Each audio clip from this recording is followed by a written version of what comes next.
welcome.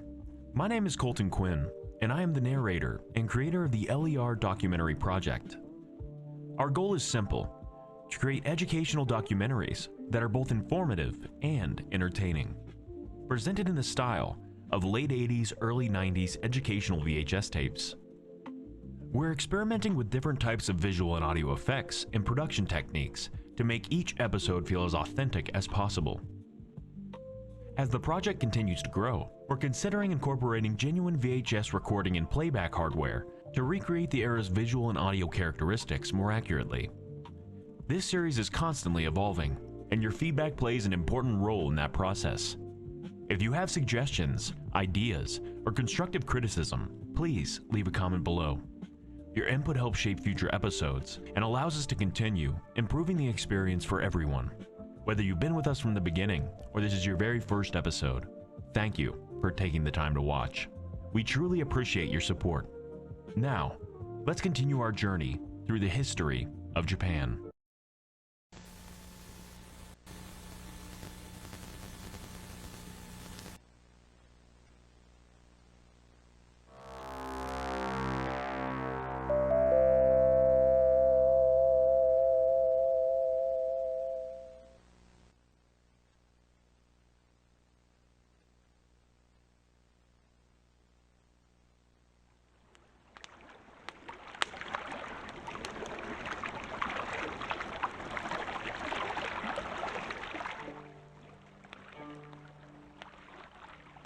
The people of the Jomon period spread across the Japanese archipelago, developing one of the most complex hunter-gatherer societies in the ancient world. From the forests of Hokkaido to the subtropical islands of Okinawa, communities adapted to their environments. They lived in villages built from wood, earth, and stone.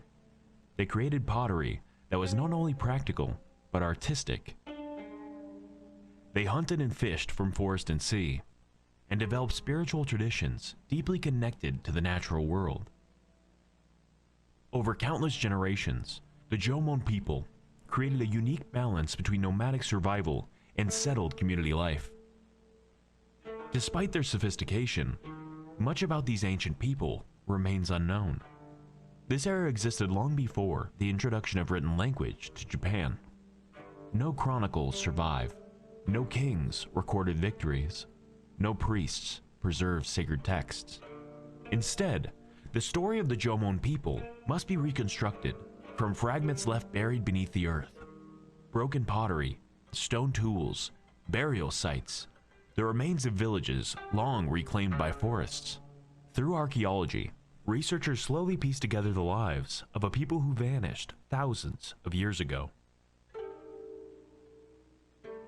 But while the islands of Japan remained isolated, the rest of the world was changing rapidly. Across Europe, Asia, and the Middle East, human civilization entered a new age. Agriculture spread across continents. Animals were domesticated. Villages grew into cities. Bronze tools and weapons transformed warfare, trade, and society itself. Great civilizations rose along rivers and fertile plains. In Egypt, massive pyramids rose from the desert sands. In the Mediterranean, powerful kingdoms and empires expanded across the known world. And in the Indus River Valley, early urban civilizations flourished before eventually collapsing under the weight of disease, famine, and environmental disaster.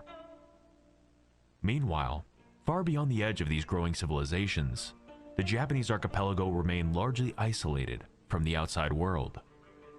For centuries, the people of the islands lived unaware of the empires rising and falling beyond the sea. But isolation would not last forever. From the Asian mainland, new technologies, beliefs, and new people began moving eastward towards Japan. And with them, they would bring a grain that would transform the islands forever.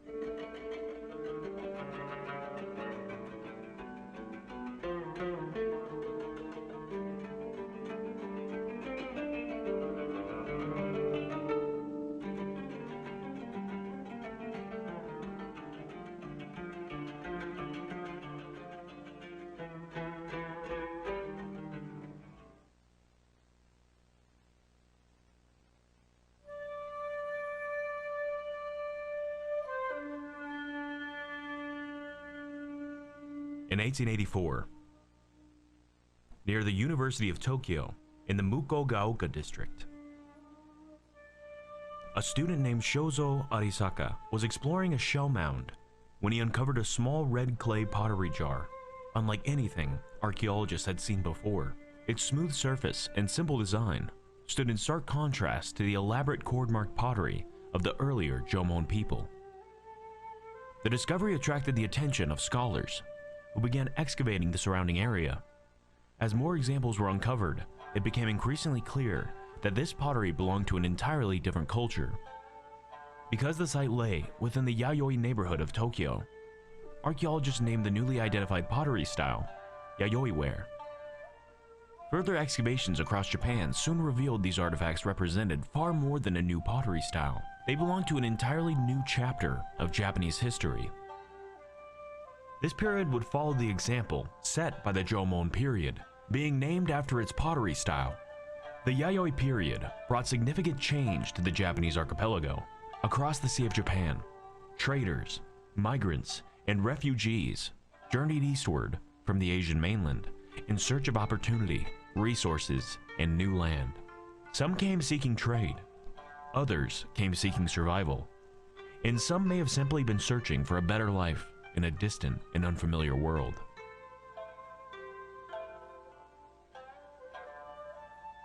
When these newcomers first arrived on the shores of Japan, it may have felt as though they had stepped backwards through time. The people already living on the islands were not entirely different from them, yet their ways of life had diverged over thousands of years. While societies on the mainland increasingly relied upon agriculture, metalworking, and domesticated animals, many of the Jomon period communities still depended heavily on hunting, fishing, and foraging. No written records survive describing the first meetings between these peoples, but the first interactions were probably trade-based. Bronze objects, mirrors, iron tools, and weapons from the mainland gradually appeared throughout Japan. The Jomon people did not simply collect these foreign items. Although some of these items may have been revered or even sacred to the Jomon, others were studied. Over time, they began imitating mainland technologies, adapting them to their own society. New construction methods also spread into the archipelago. Archaeologists believe that techniques for building raised wooden structures supported by posts, common in parts of southern China and Korea, may have been introduced during this period. But these newcomers were not merely visitors. Many chose to remain on the islands permanently. Over generations, migrants from the mainland intermarried with local populations, blending cultures, technologies, and traditions together. This gradual mixing of peoples would forever transform the Japanese archipelago. And from this period of migration and exchange, a new culture would begin to emerge.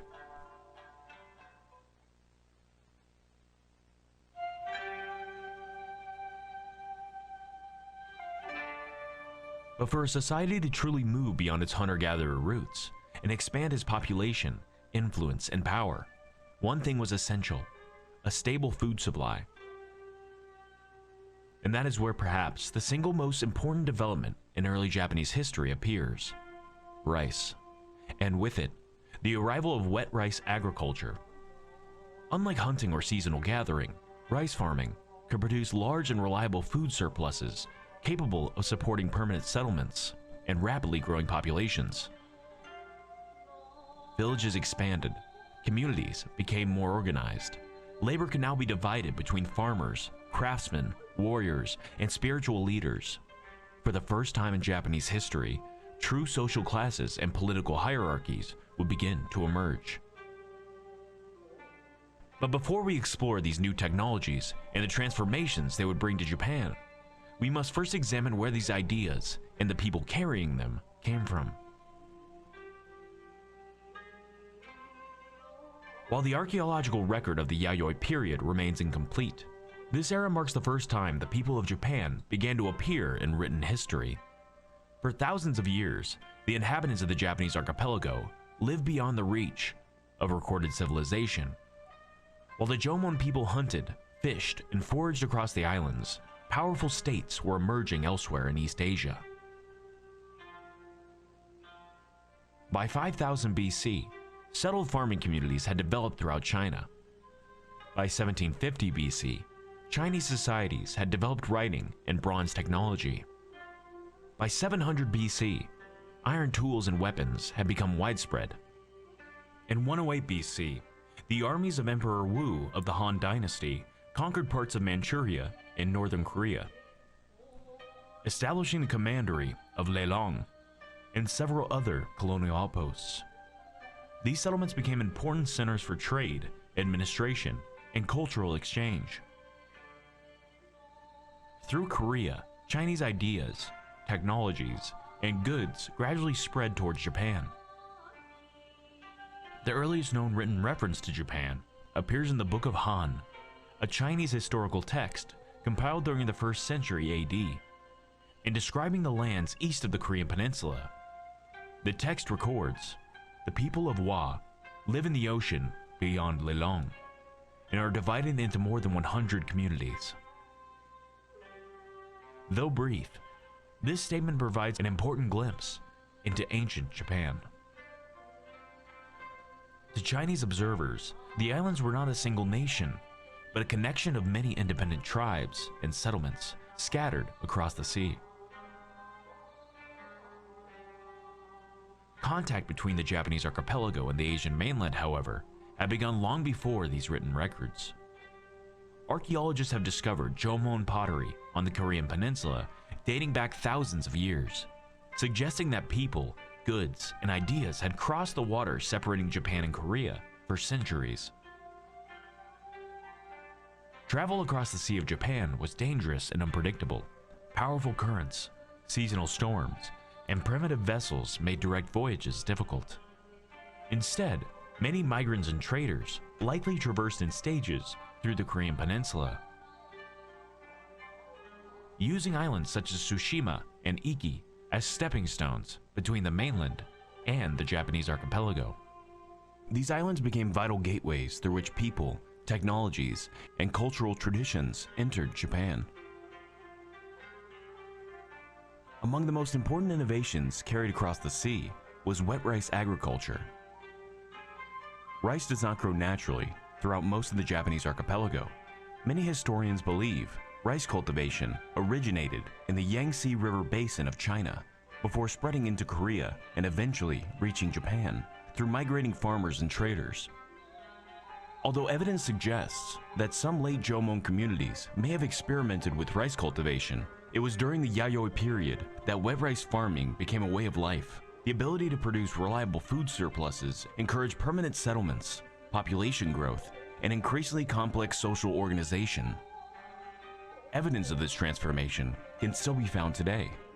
In northern Kyushu, near modern-day Fukuoka, lie the Ituzuke ruins, one of the most important archaeological sites associated with the origins of agriculture in Japan.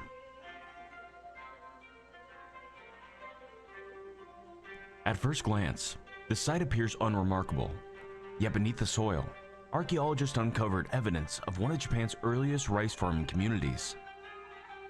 Excavations revealed fragments of traditional Jomon pottery decorated with distinctive cord-marked designs, indicating that the area had been inhabited long before the arrival of large-scale agriculture. Researchers also discovered a different style of pottery, smoother, more refined, and fired at higher temperatures. These vessels would later become associated with the Yayoi culture. For many years, archaeologists believed the rice fields at Ituzuke belonged exclusively to the Yayoi period. However, later excavations produced a surprising discovery. Some pottery found alongside the earliest agricultural features dated to the late Jomon period. This finding suggested that rice cultivation may have begun earlier in Japan than previously believed, and the transition between Jomon and Yayoi society was likely gradual rather than sudden. Rather than one culture abruptly replacing another, the archaeological evidence points towards a long period of interaction and adaptation during which older Jomon traditions coexisted alongside new agricultural practices arriving from the mainland. Today, The Ituzuke ruins have been preserved as a historical park and museum. Restored rice fields demonstrate how early farmers cultivated the land nearly 2,500 years ago. Irrigation channels carried water from nearby rivers into carefully organized plots, separated by raised earthen ridges. Remarkably, the basic principles behind these ancient farming systems remain recognizable even today. Archaeologists have also uncovered farming tools, pottery, and household objects from the site, revealing a surprisingly sophisticated agricultural community. Similar early rice field sites have since been discovered across northern Kyushu and in regions such as Chiba, Gifu, and Mei, demonstrating how rapidly agricultural practices spread throughout the islands. With the arrival of rice cultivation, permanent villages, and new technologies from the Asian mainland, Japan's long Stone Age was drawing to a close. The Yayoi period had begun.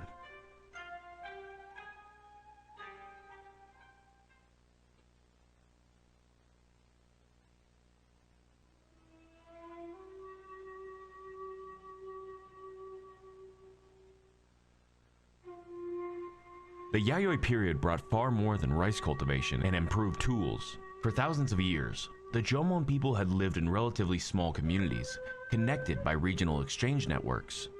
During the Yayoi period, however, trade expanded dramatically, not only with the Asian mainland, but throughout the Japanese archipelago itself. Raw materials, finished goods, tools, ornaments, and prestige items began moving across great distances. Communities that controlled fertile farmlands, valuable resources, and important trade routes grew increasingly wealthy and influential. As prosperity increased, societies became more complex. Power gradually concentrated in the hands of local chieftains, who controlled agricultural production and regional trade. Wealth was no longer distributed equally amongst the population.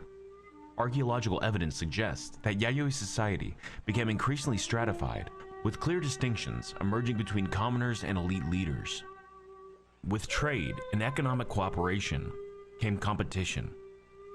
The appearance of weapons, defensive fortifications, watchtowers, and moated settlements suggest that rival communities sometimes fought over territory, resources, and political influence.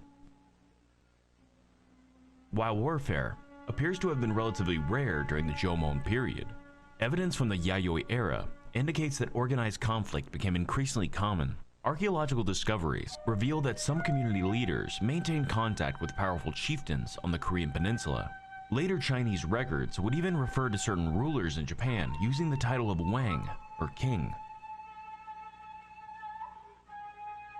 The growing influence of these leaders can also be seen in their burials. Excavations have uncovered graves containing valuable prestige goods, including bronze swords, ornamental beads, and finely crafted mirrors imported from China. Such objects were symbols of authority and status reserved for society's most powerful individuals. For the majority of people, however, daily life remained centered around the village. Many Yayoi homes resembled the pit dwellings used by the Jomon period, featuring thatched roofs, earthen floors, and partially sunken living spaces. At the same time, new structures began appearing throughout settlements. Raised floor buildings supported by wooden posts were used to store rice and other food supplies, protecting them from moisture, insects, and rodents. Many villages were surrounded by large ditches or moats, providing drainage from heavy rains and protection from potential enemies. One of the most important Yayoi sites ever discovered is Yoshinogari, located in modern-day Saga Prefecture. Dating from approximately the 3rd century BCE to the 3rd century CE, Yoshinogari was one of the largest settlements of the Yayoi period. The site consisted of numerous residential districts organized around political and ceremonial centers, suggesting the presence of a complex social hierarchy. Archaeologists believe that smaller communities within the settlement were governed by local leaders, who ultimately answered to a more powerful ruler. Extensive excavations at Yoshinogari have uncovered thousands of artifacts, including weapons, tools, pottery, jewelry, ritual objects, and the remains of defensive fortifications. These discoveries provide some of the clearest evidence yet that by the end of the Yayoi period, parts of Japan were beginning to evolve from scattered agricultural villages into organized political states. While competition can lead to prosperity and stability, it can also lead to conflict and war. Numerous small-scale clashes between rival factions and clans have been documented throughout the early and middle Yayoi periods. Archaeologists have uncovered skeletal remains bearing evidence of violent deaths, including wounds caused by arrows, spears, and daggers. While these local conflicts could certainly be considered warfare, the first major conflict in Japan, described in written historical records, was the Civil War of Wa, known in Japanese as Wa Kokotairan. This period of unrest occurred during the late 2nd century AD and may have lasted for several decades. It was characterized by political upheaval, shifting alliances, assassinations, and widespread violence among competing chieftains seeking power and influence. As with much of Japan's ancient history, primary written accounts come from Chinese sources. These records must be approached with caution. Chinese chroniclers frequently viewed the people beyond their borders through a Sino-centric lens, often referring to the inhabitants of Japan as barbarians, and occasionally incorporating exaggerated or legendary elements into their narratives. One of the most important sources is the Wa Jinden, or the account of the Wa people. Contained in the records of Wei, a dynastic history compiled around 297 AD. In the section, Memoir on the Eastern Barbarians, drawing upon reports from diplomats, merchants, and envoys, the text describes Wa as a land divided among more than 100 communities, with roughly 30 maintaining diplomatic relations with China through the Leilong Commandery. The chronicle recounts that after an earlier period of rule by male leaders, the islands descended into decades of disorder. Communities fragmented, rival chiefs fought for supremacy, and warfare became commonplace. According to the text, these disturbances continued for some 70 to 80 years before the emergence of a new ruler who would restore stability. The enigmatic Queen Himiko. The Chinese description of Himiko comes primarily from the Wei Zi section of the Records of the Three Kingdoms, written in the late 3rd century CE, is the closest thing we have to a contemporary account of her. They describe an unmarried woman, a shaman queen, who relied on magic and sorcery and lived in heavily fortified castles. They said she had over 1,000 female and 1 male attendant, along with a younger brother who helped her rule. The Chinese portrayal suggests that she was less a military commander and more a sacred ruler whose authority came from religion and ritual. This may explain why she was chosen. After years of warfare in Wa, rival chiefs may have accepted a neutral spiritual figure who would unite the competing factions. When she died, around 248 CE, the Chinese record says, when Himiko died, a great mound was raised, more than 100 paces in diameter. More than 100 male and female attendants followed her in death. We're unsure about the location of this burial mound, but one of the most intriguing candidates for Himiko's tomb is the Hashihaka Kofun. It is among the earliest giant keyhole-shaped tombs, or kofuns, and dates to approximately the late 3rd century. It was built during the period shortly after Himiko's death, and lies in the region favored by scholars as the ruling hub for Himiko. Another important source for early Japanese history comes from the Kojiki and the Nihon Shoki. Curiously, neither text contains a clear reference to the Civil War of Wa or to the shaman Queen Himiko. Produced under imperial sponsorship during the Nara period, these chronicles were intended not only to record history, but also to legitimize the authority of the emerging Yamato state. Their narratives emphasize the divine origins of the imperial line, tracing an unbroken genealogy back to Emperor Jimmu, the legendary first emperor traditionally dated back to 660 BC. Mythology, oral tradition, and historical events are woven together to create a narrative that reinforces the sacred status of the imperial family. The absence of Himiko and the kingdom of Yamatai has long intrigued historians. Some scholars suggest that the compilers deliberately omitted or downplayed rival polities and rulers whose legitimacy did not derive from the imperial lineage. Others argue that oral traditions concerning Himiko may have been transformed, absorbed into later legends, or recorded under different names. Whatever the reason, the silence of Japan's earliest written chronicles stands in stark contrast to the detailed accounts preserved by Chinese observers. As a result, much of what we know about this turbulent period comes not from Japan's own historical records, but from foreign sources, written hundreds of miles across the sea. So, does archaeology match the Chinese accounts? Broadly, yes. The Chinese histories describe Wa as fragmented into many competing polities that fought for years before choosing Himiko as a ruler to restore order. Archaeology shows increased social stratification, fortified settlements, weapon production, and evidence of violence during the same general period.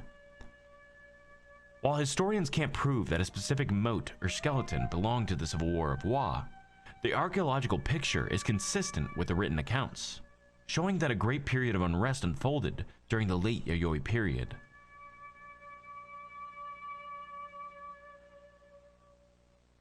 So what about Queen Himiko? Is there any archaeological evidence to support her existence? Well, no. There are no artifacts or Japanese documents from that period that bear her name.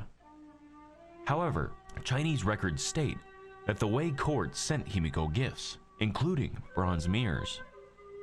Archaeologists have discovered numerous Chinese-style bronze mirrors in western Japan, dating to the 3rd century. Some researchers believe these may have been related to diplomatic gifts described in Chinese sources, although none can be definitely linked to Himiko herself. In the late Yayoi period, the Japanese archipelago finally entered a period of relative peace, as rival factions were subdued and competing chieftains united under larger political alliances. New federations emerged across the islands. Japan stood on the threshold of a new age.